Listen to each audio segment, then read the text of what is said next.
22 جمادی الثانی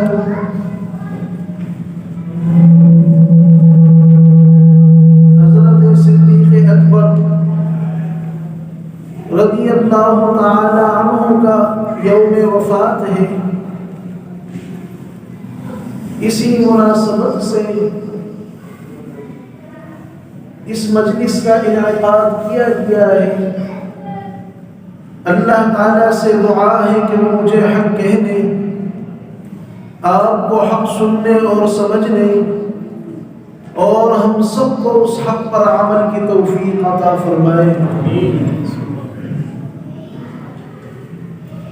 جو آیت مبارکہ آپ نے سماعت فرمائی، اس آیت میں اللہ تعالیٰ نے ارشاد فرمایا الذین آمنوا وہاجروا وجاہدوا باموالہم وانفسہم فی سبیل اللہ اولئک اعظم درجۃ عند اللہ، کہ اللہ کے نزدیک کن لوگوں کا مقام، کن لوگوں کا رتبہ اور کن لوگوں کا درجہ بڑا ہے۔ اللہ کے نظر میں اللہ کے یہاں مقام و مرتبے والے لوگ کون ہیں، کس کا مرتبہ سب سے زیادہ ہے؟ اہل سنت کا یہ اجماعی اور اتفاقی نظریہ ہے کہ انبیاء کرام، رسل عظام اور فرشتوں کے بعد تمام انسانوں میں افضل ترین شخصیت حضرت ابو بکر صدیق رضی اللہ تعالی عنہ کی ہے۔ ان تمام انسانوں میں پیغمبروں کے بعد، رسولوں اور نبیوں کے بعد سب سے افضل حضرت ابو بکر صدیق ہیں۔ کیوں حضرت ابو بکر سب سے افضل ہیں، سب سے اعلیٰ مرتبے پر فائز ہیں؟ کہ اللہ تعالیٰ نے ارشاد فرمایا الذین آمنوا وہاجروا وجاہدوا باموالہم وانفسہم فی سبیل اللہ، کہ جو لوگ ایمان لائے، وہاجروا اللہ کی راہ میں انہوں نے ہجرت کی، وجاہدوا باموالہم وانفسہم فی سبیل اللہ، اور اللہ کی راہ میں اپنی جان بھی اللہ کی راہ میں خرچ کی، اپنا مال بھی اللہ کی راہ میں خرچ کیا۔ فرمایا جن لوگوں میں یہ 4 صفتیں ہوں، یہ 4 خصوصیات ہوں، کہ صاحب ایمان ہو، وہاجر صاحب ہجرت ہو، اپنا مال بھی اللہ کی راہ میں خرچ کرے اور اپنی جان بھی اللہ کی راہ میں خرچ کرے، فرمایا اولئک اعظم درجۃ عند اللہ، ایسے لوگوں کا مقام، ایسے لوگوں کا مرتبہ اللہ کے ہاں سب سے بڑا ہے۔ سب سے بڑا مقام ان لوگوں کا ہے جن میں یہ 4 صفتیں پائی جائیں، یہ 4 خصوصیات جن میں پائی جائیں۔ اب مومن ہونا، الذین آمنوا، اہل ایمان تو لاکھوں کی تعداد میں ہیں، ہزاروں لوگ نبی کریم صلی اللہ علیہ وسلم کی زندگی میں آپ پر ایمان لائے۔ صحابہ کرام کی تعداد 1 لاکھ سے زائد تھی۔ جب حضور نے اس دنیا سے پردہ فرمایا، آپ نے وصال فرمایا، صحابہ کرام کی تعداد 1,24,000 کے لگ بھگ تھی۔ جتنی تعداد نبیوں کی ہے، حضور کے صحابہ کی تعداد 1 لاکھ سے زائد، اور ان 1 لاکھ صحابہ کرام میں سب سے پہلے رسول اللہ صلی اللہ علیہ وسلم کا کلمہ پڑھنے والے الذین آمنوا کا سب سے پہلا مصداق حضرت ابو بکر ہے، کہ رسول اللہ پر سب سے پہلے حضرت ابو بکر ایمان لائے۔ الذین آمنوا میں ہم بھی داخل ہیں، لاکھوں کروڑوں مسلمان داخل ہیں، لیکن الذین آمنوا کا سب سے پہلا مصداق حضرت ابو بکر کی ذات ہے، کہ حضور کی دعوت پر، حضور کی تبلیغ پر سب سے پہلے لبیک کہنے والے حضرت ابو بکر ہیں۔ بالغ مردوں میں بالغ لوگوں میں سب سے پہلے حضور پر ایمان لانے والے، حضور کی رسالت کی تصدیق کرنے والے حضرت ابو بکر ہیں۔ نبی کریم صلی اللہ علیہ وسلم نے فرمایا کہ میں نے جس کسی کو بھی ایمان کی دعوت دی، جس کسی کو میں نے سیدھی راہ کی دعوت دی، اللہ کی توحید کی طرف اسے بلایا، اپنے رسالت کی دعوت اسے دی، فرمایا ہر ایک نے پس و پیش سے کام لیا، ہر ایک نے کہا کہ مجھے کچھ مہلت دیں، مجھے کچھ وقت دیں۔ لوگوں نے تردد کیا، شک کیا کہ ہم غور کریں گے، آپ ہمیں دعوت دے رہے ہو، ہمیں ایمان کی، توحید کی، اپنے رسول ہونے کی، اپنی رسالت پر ایمان لانے کی دعوت دے رہے ہو۔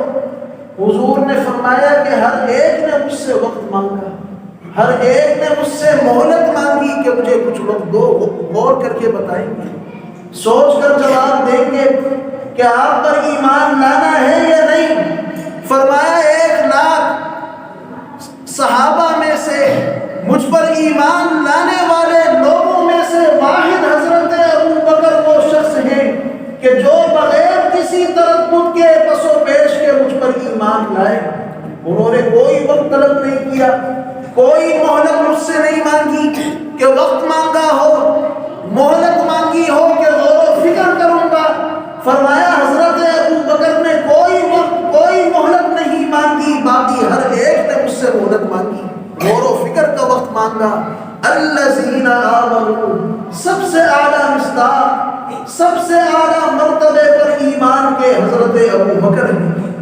فرمایا وہاجروا، کہ جنہوں نے ہجرت کی، یہ پہلی صفت، آمنوا کہ سب سے پہلے ایمان لانے والے حضرت ابو بکر۔ فرمایا وہاجروا، دوسری صفت کہ جنہوں نے اللہ کی راہ میں ہجرت کی، اپنا گھر بار انہوں نے اللہ کی راہ میں چھوڑا، اپنا وطن، اپنی دکانیں، اپنی زمینیں، اپنے باغات، اپنے مکانات انہوں نے اللہ کے لیے قربان کر دیے۔ وہاجروا، جنہوں نے اپنا گھر بار چھوڑ دیا، ہجرت کی۔ ہجرت کرنے والے صحابہ بھی بے شمار ہیں، بہت بڑی تعداد میں مہاجرین صحابہ کرام ہیں کہ جنہوں نے مکہ معظمہ سے مدینہ طیبہ کی طرف ہجرت کی، حبشہ کی طرف ہجرت کر کے چلے گئے، وہ بھی مہاجر ہیں۔ اور ایک مہاجر حضرت ابو بکر ہیں۔ کسی نے اپنے والد کے ساتھ ہجرت کی، کسی نے اپنے بچوں کے ساتھ ہجرت کی، کسی نے اپنی بیوی کے ساتھ ہجرت کی، اور بھی مہاجر صحابہ کرام ہیں، لیکن حضرت ابو بکر بھی مہاجر ہیں کہ حضرت ابو بکر کی ہجرت رسول اللہ کے ساتھ تھی، کہ وہاں جب لوگ تنہا جا رہے ہیں، بیوی بچوں کے ساتھ جا رہے ہیں، اور حضرت ابو بکر حضور کے ساتھ جا رہے ہیں، سفر ہجرت میں حضور کے ساتھی ہیں۔ وہاں جب سب سے اعلیٰ ہجرت حضرت ابو بکر کی، سب سے اعلیٰ ایمان حضرت ابو بکر کا۔ وہاں جب ہجرت کی، ہجرت میں بھی سب سے اعلیٰ پہلے نمبر پر۔ اور فرمایا وجاہدوا، کہ جنہوں نے جہاد کیا۔ کیسے جہاد کیا؟ فرمایا باموالہم، اپنے اموال کے ذریعے، کہ اپنا مال اللہ کی راہ میں خرچ کیا۔ حضرت ابو بکر نے ساری دولت اللہ اور اس کے رسول کی راہ میں قربان کر دی۔ بہت بڑے تاجر تھے، بہت بڑے کاروباری تھے، اپنی تمام دولت نبی کریم صلی اللہ علیہ وسلم کے قدموں میں پیش کر دی۔ غلاموں کو خرید کر آزاد کرتے تھے۔ جو کمزور لوگ حضور اکرم صلی اللہ علیہ وسلم پر ایمان لے آتے، انہیں ان کے مالک ظلم و ستم کا نشانہ بناتے،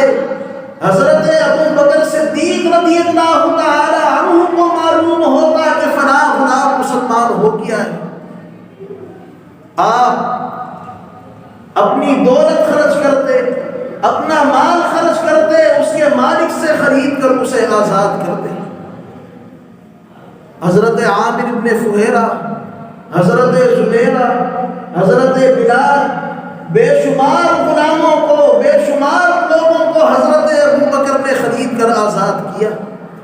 نبی کریم صلی اللہ علیہ وسلم کے قدموں میں اپنے گھر کا ایک ایک سامان، ایک ایک چیز اپنے گھر کی حضور کے قدموں میں لا کر رکھ دی۔ حضور نے پوچھا کہ حل ابقیت، کہ اپنے گھر میں بھی کچھ باقی رکھا ہے اپنی بیوی کے لیے، اپنے بچوں کے لیے؟ فرمایا ابقیت اللہ و رسولہ، اللہ کے رسول گھر کی ایک ایک چیز لے آیا ہوں، گھر میں ایک دھاگا، ایک تیر نہیں چھوڑی ہے، گھر میں کوئی سامان نہیں، گھر میں اللہ اور اس کے رسول کو چھوڑ کر آیا ہوں۔ تمام مال حضور پر قربان کر دیا۔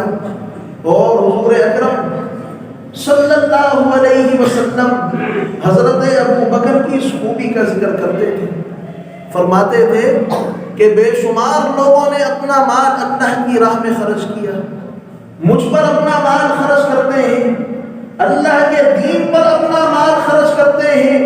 فرماتے تھے کہ جتنے مال کا نفع حضرت ابوبکر صدیق کے مال نے جتنا نفع مجھے دیا ہے، اتنا نفع کسی اور کے مال نے نہیں دیا۔ اللہ کے دین کو، اللہ کے رسول کو، فرمایا جتنا فائدہ اور جتنا نفع حضرت ابوبکر کے مال نے پہنچایا ہے، اتنا نفع کسی نے نہیں پہنچایا۔ مال کے ساتھ بھی جہاد کر رہے ہیں، وَأَنفُسِهِمْ، اپنی جان کے ساتھ بھی جہاد کر رہے ہیں، حضور کے ساتھ ہر جہاد میں شریک ہوتے، ہر لڑائی میں حضور کے شانہ بشانہ ہوتے، جہاں حضور ہوتے حضور کے ساتھ وہاں موجود ہوتے تھے۔ مال کے ساتھ بھی جہاد، وَأَنفُسِهِمْ، جان کے ساتھ بھی جہاد، کہ سب سے پہلے اللہ کی راہ میں مار کھانے والے حضرت ابوبکر ہیں، اور بھی مجاہدین ہیں، سارے صحابہ مجاہد ہیں، لیکن سب سے پہلے اپنا خون بہانے والے، سب سے پہلے اللہ کے لیے مار کھانے والے حضرت ابوبکر ہیں۔ حضور اکرم صلی اللہ علیہ وسلم کو حکم ہوا کہ حبیب، جو آپ دین لے کر آئے ہیں، جو دعوت آپ لے کر آئے ہیں، اب اس دعوت کا کھلا کھلا لوگوں میں اعلان کریں۔ حضور چھپ چھپ کر لوگوں کو دعوت دیتے تھے، خفیہ طور پر، پوشیدہ طور پر۔ ارشاد ہوا فاصدع بما تؤمر، اب سر عام اعلان کریں، کھلا کھلا لوگوں کو ایمان کی، اسلام کی دعوت دیں۔ اسلام کا پہلا خطبہ حضرت ابوبکر نے مسجد حرام میں، بیت اللہ میں، اور بھی مسلمان موجود تھے، اور بھی حضور کے جانثار موجود تھے، لیکن سب سے پہلے اسلام کا خطبہ دینے والے، سر عام لوگوں کو ایمان کی دعوت دینے والے حضرت ابوبکر ہیں۔ حضور نے ارادہ کیا کہ میں خطبہ دوں، لیکن صحابہ نے منع کہ آپ نہ دیں۔ اگر آپ یہ اعلان کریں گے، لوگوں کو سر عام توحید کی دعوت دیں گے، اپنے رسالت کا اعلان کریں گے، تو آپ کو اذیت پہنچائی جائے گی، نقصان آپ کو پہنچایا جا سکتا ہے۔ حضرت ابوبکر صدیق رضی اللہ تعالی عنہ اس کے لیے راضی ہوئے، اور انہوں نے خطبہ دیا۔ جب انہوں نے اعلان کیا اپنے ایمان کا، لوگوں کو دعوت دی، تو ان پر جوتوں کی، مکوں کی، لاتوں کی لاٹھیوں سے انہیں مارا گیا۔ مسجد حرام میں سب سے پہلے انہیں مارا گیا، اور اتنا تشدد ان پر کیا گیا کہ بے ہوش ہو گئے۔ لوگ سمجھے کہ جان نکل گئی، فوت ہو گئے ہیں، اتنا انہیں مارا گیا۔ سب سے پہلے مار کھانے والے بِأَنفُسِهِمْ، اپنی جان اللہ کے لیے لگانے والے حضرت ابوبکر ہیں۔ اللہ فرماتا ہے جس میں یہ چاروں خوبیاں ہوں گی، اللہ کے ہاں اس کا مقام بڑا ہوگا، اور یہ چاروں خوبیاں اعلیٰ طور پر حضرت ابوبکر صدیق کی ذات میں پائی جاتی ہیں۔ ایمان بھی ان کا اعلیٰ، ہجرت بھی ان کی اعلیٰ، اپنے مال کے ساتھ بھی انہوں نے جہاد کیا، اپنی جان کے ساتھ بھی سب سے پہلے جہاد کیا۔ فرمایا اولئک اعظم درجۃ عند اللہ، کہ اس بنا پر یہ اللہ کے ہاں سب سے عظیم درجے پر فائز ہیں، سب سے بلند مقام پر فائز ہیں۔ ارشاد فرمایا وَسَيُجَنَّبُهَا الْأَتْقَى۔ یہ آیات یہ حضرت ابو بکر کی شان میں ہے۔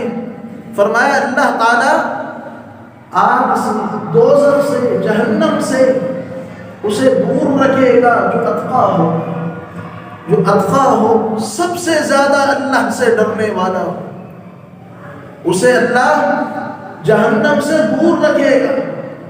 کون اتقا؟ فرمایا الذی یؤتی مالہ یتزکا۔ یہ اللہ تعریف فرما رہا ہے کہ جو اپنا مال خرچ کرتا ہے، اپنی دولت خرچ کرتا ہے، نام بنی کے لیے، نام و نمود کے لیے، لوگوں سے داد اور تحسین وصول کرنے کے لیے۔ فرمایا نہیں، یتزکا، اپنے رب کا قرب حاصل کرنے کے لیے اپنا مال خرچ کرتا ہے۔ تمام مفسرین کا، خواہ سنی ہو خواہ دوسرے طبقے سے تعلق رکھنے والے ہوں، اس بات پر تمام مفسرین کا اتفاق ہے کہ یہ آیت حضرت ابو بکر کی شان میں نازل ہوئی۔ وہ اپنا مال خرچ کرتے تھے، غلاموں کو خرید کر آزاد کرتے تھے، لوگوں نے ان کے متعلق باتیں بنائی اور یہ کہا کہ ابو بکر پر ان لوگوں نے احسان کیا تھا۔ زمانے جاہلیت میں یہ لوگ حضرت ابو بکر کے کام آئے تھے، حضرت ابو بکر کے ساتھ انہوں نے نیکی کی تھی، حضرت ابو بکر احسان ان کا چکا رہے ہیں، انہیں خرید کر آزاد کر رہے ہیں۔ اللہ تعالیٰ نے یہ آیات نازل فرمائی، ارشاد فرمایا وَمَا لِأَحَدٍ عِندَهُ مِن نِعْمَةٍ تُجْزَىٰ۔ کسی کا احسان نہیں چکا رہے کہ کسی کا احسان چکا رہے ہوں، بدلہ چکا رہے ہوں۔ یا اللہ اگر احسان نہیں چکا رہے تو پھر کیوں اپنا مال خرچ کر رہے ہیں، پھر کیوں اپنی دولت لٹا رہے ہیں؟ فرمایا وَمَا لِأَحَدٍ عِندَهُ مِن نِعْمَةٍ تُجْزَىٰ إِلَّا ابْتِغَاءَ وَجْهِ رَبِّهِ الْأَعْلَىٰ۔ ابو بکر جو مال خرچ کر رہا ہے وہ اپنے رب کو راضی کرنے کے لیے خرچ کر رہا ہے، وہ لوگوں کے احسان نہیں چکا رہا ہے کہ احسان چکا رہا ہو، بدلے اتار رہا ہو۔ فرمایا اس کا مقصد، اس کا مطمع نظر اپنے رب کو راضی کرنا ہے۔ إِلَّا ابْتِغَاءَ وَجْهِ رَبِّهِ الْأَعْلَىٰ وَلَسَوْفَ يَرْضَىٰ۔ اور اس کا رب اس سے راضی ہو جائے گا، اس کا رب اس سے خوش ہو جائے گا۔ اللہ تعالیٰ نے یہ ربیع بھی سنا دی، یہ گواہی دے دی کہ اس کا دل صاف ہے، اس کے دل میں داد وصول کرنے کی، لوگوں سے تحسین وصول کرنے کی کوئی تمنا نہیں، وہ اپنے رب کو راضی کرنا چاہتا ہے۔ فرمایا جو اتقا ہے وَسَيُجَنَّبُهَا الْأَتْقَى، جو اتقا ہے اللہ اسے جہنم سے بہت دور رکھے گا۔ کون اتقا؟ فرمایا حضرت ابو بکر۔ یہ حضرت ابو بکر کی شان میں ہے۔ اور ایک اور آیت میں ارشاد فرمایا کہ إِنَّ أَكْرَمَكُمْ عِندَ اللَّهِ أَتْقَاكُمْ، کہ اللہ کے نزدیک، اللہ کے ہاں سب سے بڑا مقام، سب سے بڑا مرتبہ اس شخص کا ہے اتقاکم، جو سب سے زیادہ اللہ سے ڈرنے والا ہو۔ اللہ کے ہاں فضیلتوں والا کون ہے، مقام و مرتبے والا کون ہے؟ یہ زبان، یہ قوم، یہ رنگت، یہ مقام و مرتبے میں اضافہ نہیں کرتی کہ اللہ کے ہاں مقام و مرتبے والا وہ ہو جو اعلیٰ قوم سے تعلق رکھتا ہو، جو عربی ہو وہ اللہ کے ہاں بڑے مقام والا ہے، جو گورا ہو وہ اللہ کے ہاں بڑے مقام و مرتبے والا ہے، جو بہت مال و دولت رکھنے والا ہو وہ مقام و مرتبے والا ہے۔ فرمایا نہیں، اللہ تعالیٰ تمہاری صورتوں کو نہیں دیکھتا، تمہاری رنگتوں کو نہیں دیکھتا، تمہاری برادریوں کو، تمہاری قومیتوں کو نہیں دیکھتا۔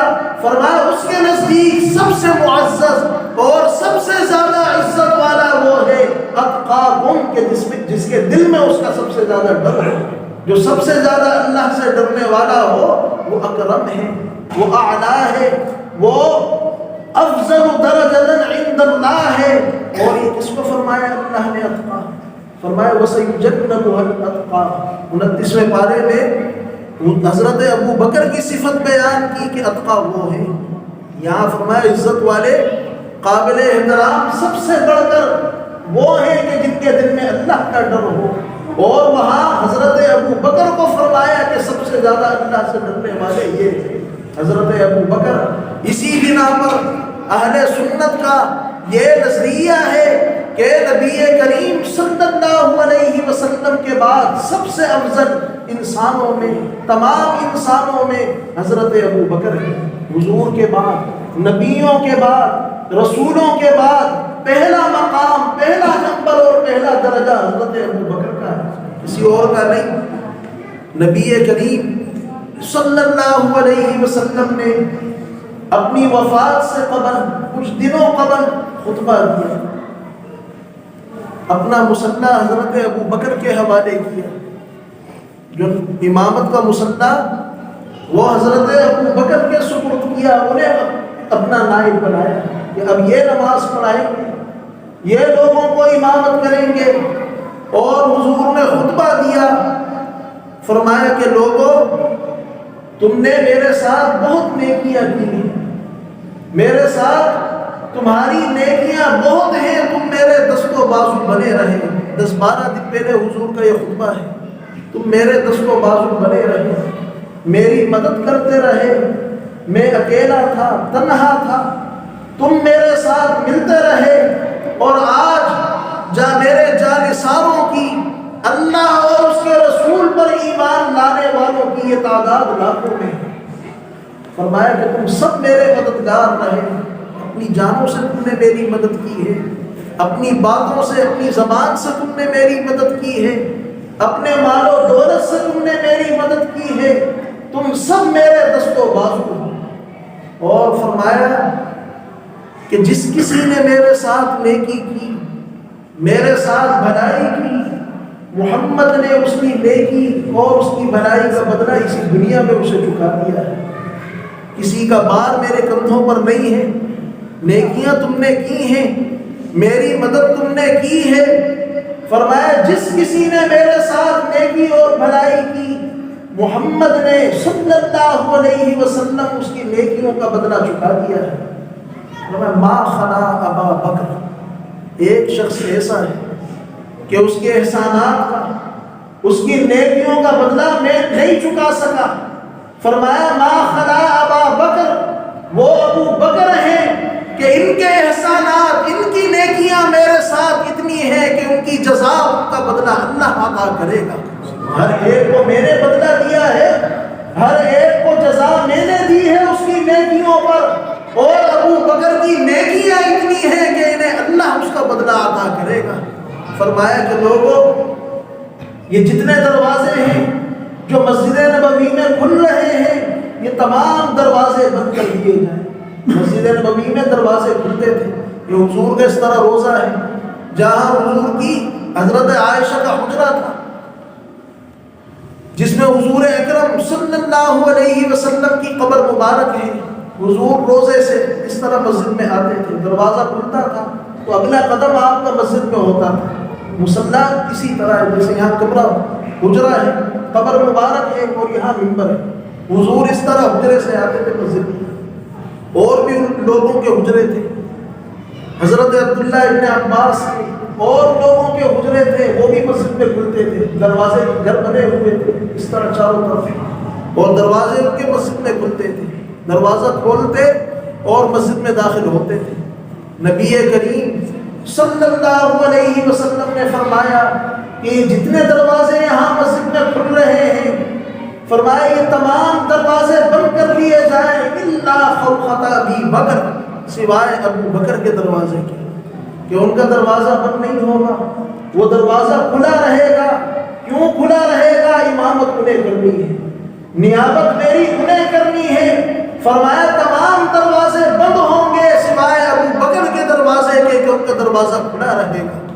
حضرت ابو بکر صدیق، حضرت عائشہ ام المومنین، وہ فرماتی ہیں کہ میں نے نبی کریم صلی اللہ علیہ وسلم سے عرض کی، حضور سے میں نے کہا، رات کا وقت تھا، آسمانوں پر تارے چمک رہے تھے، عرض کی کہ اللہ کے رسول، یہ آسمانوں پر جتنی تعداد میں ستارے ہیں، یہ لاکھوں کروڑوں اربوں خربوں کی تعداد میں ستارے ہیں۔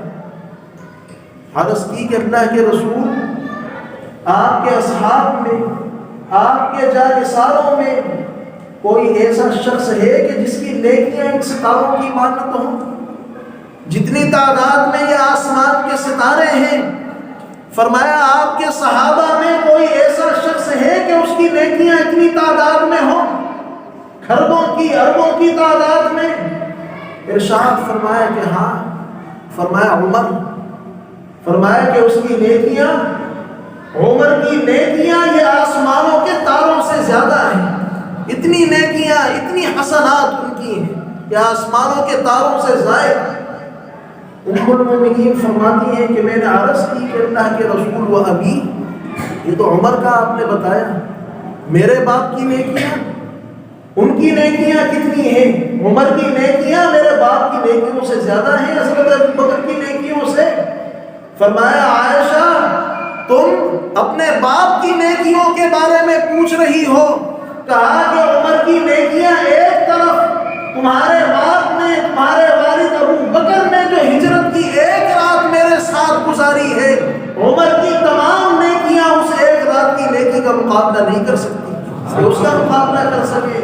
حضرت فرمایا نبی کریم صلی اللہ علیہ وسلم نے کہ جنت کے 8 دروازے ہیں، 8 دروازے جنت کے ہیں۔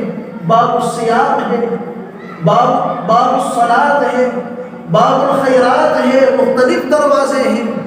کہ روزے داروں کا دروازہ، کہ جو روزے کثرت کے ساتھ رکھتے ہیں ان کے لیے اللہ نے علیحدہ دروازہ بنایا ہے۔ روزے رکھنا، ہم بھی روزے رکھتے ہیں رمضان میں، زبردستی مجبوراً رکھنے پڑتے ہیں، اور ایک ہے جو خوشی خوشی روزہ رکھے، جسے روزہ رکھنا پسند ہو، جو کثرت کے ساتھ روزے رکھتا ہو، ان کے لیے اللہ نے دروازہ بنایا ہے باب الصائمین لا يدخلہ الا الصائمون، کہ اس سے روزہ دار جائے گے وہ دروازے میں، اس دروازے سے روزہ دار جنت میں داخل ہوں گے۔ باب الصلاۃ ہے، نماز کا دروازہ، نمازیں ہم بھی پڑھتے ہیں 5 وقت، پڑھنا پڑتی ہے، اور ایک وہ ہے کہ جسے نماز سے محبت ہو، کہ جو نماز کے ساتھ شغف رکھے، نماز جس کی آنکھوں کی ٹھنڈک ہو، کثرت کے ساتھ نوافل پڑھتا ہو، اس کے لیے اللہ نے باب الصلاۃ بنایا ہے کہ یہ نماز کا دروازہ، اس سے وہ داخل ہوں گے جو نماز سے محبت کرتے ہوں گے۔ صدقات و خیرات کا دروازہ، کہ جو اللہ کی راہ میں خوب مال خرچ کرتے ہوں، خوب اپنی دولت اللہ کی راہ میں لٹاتے ہوں، ان کے لیے باب الصدقات ہے، وہ اس دروازے سے بلائے جائیں گے کہ آپ لوگ یہاں سے داخل ہوں، اس دروازے سے نمازی آئیں، اس دروازے سے روزہ دار آئیں۔ باب الجہاد ہے کہ اللہ کی راہ میں جہاد کرنے والوں کا دروازہ، جو مجاہدین ہوں گے انہیں باب الجہاد سے بلایا جائے گا۔ فرمایا جنت کے 8 دروازے ہیں۔ صحابہ نے عرض کی اور مختلف دروازوں سے لوگوں کو بلایا جائے گا، کوئی ایک دروازے سے جا رہا ہے، نمازی ایک سے، روزہ دار دوسرے سے، جو جس سے زیادہ شغف رکھتا ہو، روزوں سے، نماز سے، صدقات سے، جو جس عمل سے زیادہ شغف رکھتا ہوگا اسے اسی دروازے سے قیامت کے دن بلایا جائے گا۔ فرمایا کہ تمام لوگ وہ ایک ایک دروازے سے جائیں گے، اور حضرت ابو بکر جب جنت کے قریب پہنچیں گے تو ہر دروازہ انہیں پکارے گا کہ مجھ سے جنت میں داخل ہو۔ باب الصلاۃ انہیں پکارے گا کہ یہاں سے آپ آئیں، باب الصدقات انہیں پکارے گا کہ آپ یہاں سے آئیں۔ فرمایا ابو بکر اسی سوچ میں ہوگا کہ میں ابو بکر کا ہاتھ دے کر انہیں اپنے دروازے سے جنت میں داخل کروں گا۔ ہر دروازہ انہیں پکارے گا کہ اس دروازے سے جنت میں آئے۔ حضرت ابو بکر صدیق رضی اللہ تعالی عنہ، وہ نبی کریم صلی اللہ علیہ وسلم کی تعلیمات کا پیکر، حضور کی تعلیمات کا نمونہ تھا۔ حضور کی وفات کے بعد، پردہ فرمانے کے بعد مسلمانوں کے خلیفہ بنے، مسلمانوں کے حاکم مقرر ہوئے، اور تقریباً 2.5 برس خلافت انہوں نے سنبھالی، مسلمانوں کے حکمران رہے 2.5 برسوں تک۔ 22 جمادی الثانی سن 13 ہجری وہ وصال کی ان کی تاریخ ہے، پردہ فرمانے کی تاریخ ہے، رسول اللہ کے ساتھ محبت، حضور کے ساتھ عشق، اکثر حضور کی یاد میں رویا کرتے تھے، اور اس عشق کا، اس محبت کا نتیجہ یہ کہ حضور علیہ السلام کی عمر بھی 63 سال، حضرت ابوبکر کی بھی 63 برس، نبی کریم صلی اللہ علیہ وسلم نے بھی پیر کے دن روزہ، پیر کے دن پردہ فرمایا، حضرت ابوبکر کے پردہ فرمانے کا دن بھی پیر کا دن۔ ام المومنین فرماتی ہیں کہ علی تھے، بیمار تھے، اور اس سے کہا کہ کفن کے لیے کپڑا موجود ہے، کفن دینے کے لیے میں فوت ہو جاؤں، مر جاؤں تو اس کے لیے کپڑا ہے؟ ام المومنین نے عرض کی کہ فی الحال تو نہیں ہے، انتظام ہم کر لیں گے، خرید لیں گے بازار سے۔ فرمایا کہ نہیں، یہ جو میرے جسم پر چادر ہے، یہ چادر جو میرے جسم پر ہے، فرمایا مجھے اسی میں کفن دینا، اسی کو دھونا اور اسی کو دھو کر مجھے اس میں کفن دینا۔ ام المومنین نے عرض کی کہ ابا جان آپ کے لیے ہم نئی چادر خرید لیں گے، نئی چادر آپ کے لیے لے لیں گے۔ فرمایا کہ نئی چادروں کی ضرورت زندوں کو ہوتی ہے، نئے کپڑوں کی تو ضرورت زندوں کو ہے، مرنے والے کو کیا ضرورت ہے کہ اسے نیا کپڑا پہنایا جائے؟ فرمایا نئے کی ضرورت نہیں، جو چادر میرے جسم پر ہے اسی چادر کو دھونا اور مجھے میری تکفین اسی میں کرنا۔ اور فرمایا کہ 2.5 برس تک میں مسلمانوں کے معاملات سنبھالتا رہا، مسلمانوں کا نگران رہا، اور ان 2.5 برسوں تک مجھے جو تنخواہ ملی، جو مجھے معاوضہ ملا میری ذمہ داریوں کا، فرمایا میری فلاں جائیداد ہے، فلاں زمین ہے میری، فرمایا اس زمین کو فروخت کر دینا، اور جتنا معاوضہ میں نے ان 2.5 سالوں میں لیا ہے وہ تمام معاوضہ بیت المال میں جمع کرا دینا، کہ اللہ کے رسول کی بارگاہ میں اس حال میں جاؤں کہ مسلمانوں کا مال میں نے خرچ نہ کیا، یہ اپنی تنخواہ بھی انہوں نے واپس کر دی۔ 2.5 برس جو انہوں نے تنخواہ لی، بیت المال سے انہیں معاوضہ دیا گیا، حضرت ابوبکر نے وہ تمام تنخواہ بھی واپس کر دی۔ یہ لٹانے والے تھے، یہ لوگوں پر خرچ کرنے والے لوگ تھے، لوٹنے والے نہیں تھے کہ لوگوں کی زمینیں لوٹیں، لوگوں کے مکانات لوٹیں، فدق لوٹ لیں، خلافت میں قبضے کر لیں۔ یہ قبضے کرنے والے نہیں تھے کہ یہ قبضے کرنے والے ہوں کہ مکانات پہ قبضے کر لیں، کہ فدق قبضہ کر لیا اور فلاں باغات قبضہ کر لیے، خلافت میں قبضہ کر لیا۔ حضرت ابوبکر نیا کفن نہیں مانگ رہے ہیں کہ نیا کفن مانگ لیں، نیا کپڑا مانگ لیں، وہ تو اسی پرانے کپڑے میں حکم دے رہے ہیں کفن کا، وہ قبضہ کریں گے، لوگوں کا حق ماریں گے۔ حضرت ابوبکر صدیق رضی اللہ تعالی عنہ نے پردہ فرمایا، اور نبی کریم صلی اللہ علیہ وسلم کے پہلو میں اس کی تدفین ہوئی۔ لوگوں نے مشورے کیے کہ کہاں حضرت ابوبکر کی قبر بنائی جائے، یہ بھی کہتے ہیں کہ زبردستی وہاں قبر بنائی گئی حضرت ابوبکر کی، وہاں ان کا حق نہیں تھا، لوگوں نے زبردستی کر کے وہاں قبر بنائی ہے۔ ان لوگوں میں حضرت علی بھی زندہ تھے، حضرت امام بڑے آپ کہتے ہیں کہ بہت بہادر تھے، حضرت علی نے کیوں آواز نہیں اٹھائی؟ حضرت امام حسن بھی تھے، امام حسین بھی تھے، یہ سب موجود تھے، تو انہوں نے آواز کیوں نہیں اٹھائی؟ خاموش کیوں رہے؟ کیوں ڈر کے مارے، جان بچانے کے لیے؟ بہادری کہاں گئی؟ آپ تو بڑی تعریفیں کرتے ہیں کہ اتنے بہادر، اسد اللہ غالب، اور ہم بھی کہتے ہیں اللہ کے شیر، اللہ کے شیر خاموش ہو گئے اس وقت۔ اگر یہ زبردستی ہوتا، حضرت ابوبکر کی وہاں قبر بنوانے والے، حضرت ابوبکر کو حضور کے پہلو میں سلانے والے حضرت علی، انہی کے مشورے پر وہاں قبر بنائی گئی۔ لوگوں نے کہا کہ جنت البقیع میں دفنایا جائے۔ حضرت علی شیر خدا رضی اللہ تعالی عنہ، انہوں نے کہا کہ رسول اللہ صلی اللہ علیہ وسلم پوری زندگی حضرت ابوبکر کے ساتھ رہے، حضور کی زبان پر کوئی بات ہوتی تو دوسری بات حضور کی زبان پہ ابوبکر ہوتی۔ حضور کہتے میں اور ابوبکر فلاں دن ہم وہاں گئے اور میں ابوبکر کے ساتھ تھا۔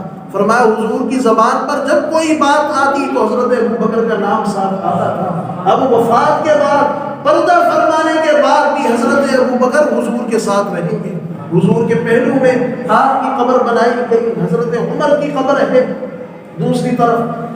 نبی کریم صلی اللہ علیہ وسلم نے فرمایا کہ قیامت کے دن لوگوں کو قبروں سے اٹھایا جائے گا، مجھے بھی قبر سے اٹھایا جائے گا۔ حضرت ابو بکر، حضرت عمر کو فرمایا ہمیں قبر سے اس حال میں اٹھایا جائے گا کہ میرا ایک ہاتھ ابو بکر کے کندھے پر اور دوسرا ہاتھ عمر کے کندھے پر ہوگا، اس حال میں ہم اپنی قبر سے اٹھائے جائیں گے۔